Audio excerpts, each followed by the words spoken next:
Now, I'm one girl who's always been a little bit wary of beauty competitions, cars or otherwise, and the Scenic can shout out all it likes that it's car of the year. But what's it actually like to live with and to drive? Of course, this vehicle is from those rather clever people at Renault, the people who credit themselves with inventing the people mover, although I'm sure the chaps at Chrysler would have a thing or two to say about that. But nonetheless, the Scenic was always going to be something very different, and it hasn't let you down. It's packed with a whole host of innovations, not least of which is the rather alarming number of secret cubby holes and storage places, one of which is neatly tucked down here. Now, the only thing I can see with all these is that it could be a problem remembering where you've stashed all your stuff.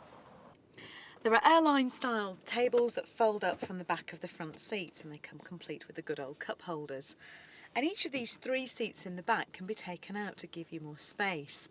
They all also move around independently and have their own 3-point seat belts, which means, of course, an end to the squabbles over which of your 3 kids has to sit on the lumpy bit in the middle.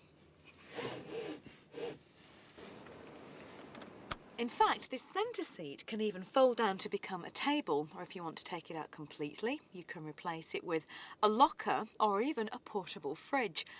But hey, if you've got a fridge on board, then surely you'll be needing a PowerPoint. What you mean? Like this one, just down here. A car that's really thought of absolutely everything. Yes, there are floor pockets, door pockets, map pockets, every conceivable kind of pocket. Perhaps this is Renault's idea of a game for the kids on a long journey. Forget spot how many red cars you pass. Let's play spot the number of pockets in the Scenic. In the 2 weeks that I've been driving this vehicle, there is just one thing that has driven me absolutely mad. You come to it laden with bags, with all your gear that you load in because there's lots of space for all that. And then you come to start it. Key in the ignition and off you go. But no, you don't, because this clever immobiliser kicks in after you've had the vehicle unlocked for just 60 seconds. So you have to do this, lock it again, unlock it again, and then you start it, and finally you can set off. Now, I know it's meant to be a security vehicle, but somehow it makes me feel as if it's protecting the vehicle from me. Oh well. But of course, functional and practical is one thing, but let's see what it's like on the road. In a world where we like our vehicles to fit comfortably into a certain category so we know just what it is that we're driving, the Megane Scenic has a class all of its own. It's not quite MPV, but not quite family car. But thankfully I can tell you that the Scenic shares its driving characteristics with a car rather than with an MPV. Now, this is the 2-litre petrol version, and it's really quite nippy and agile. It gets in and out of traffic around town without any problems, it has good acceleration, and it cruises quite comfortably out on the motorway as well.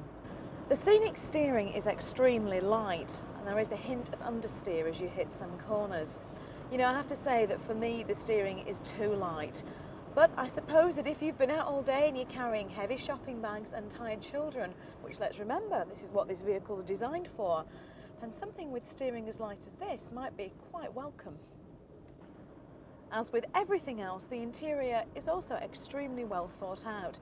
It's functional and everything laid out just where you'd like it to be. My only gripe really is the handbrake, which is a little bit awkward to reach.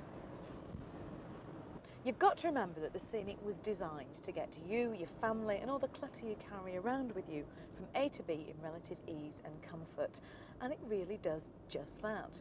It's extremely easy to drive, and in no time at all you will feel comfortable behind the wheel. Don't let the size put you off, because it really isn't a problem. It's extremely easy to park, extremely easy to drive. The only thing I would say is that you do experience a fair amount of body roll, which is quite normal for a vehicle of this height and this weight. If you haven't experienced it before, it will seem a little bit strange, but don't let it worry you. You soon become used to it, and trust me, driving it is really not a problem. Now, it may drive more like a car than an MPV, but thankfully it's got a lot of the features that we love so much about the MPVs. It has this wonderful high driving position. You're sat up here on the road and you can see everything around you. It also feels extremely light and airy, and there's loads of space, another thing that you get from an MPV. Now, these two factors, when combined, means that you have a lovely position behind the wheel, and visibility is absolutely excellent. And that's not only very good for the driver, but also good for the passengers, and particularly the kids that are stuck in the back seat on those long journeys. So yes, I have to say, the Scenic is one beauty that really deserves the accolades bestowed upon it. It claims to be an activity vehicle, and that it certainly is. But you know, it may be packed with every conceivable gadget and gizmo, but for me it's missing the ultimate 90s accessory: a big fluffy dog and a couple of kids.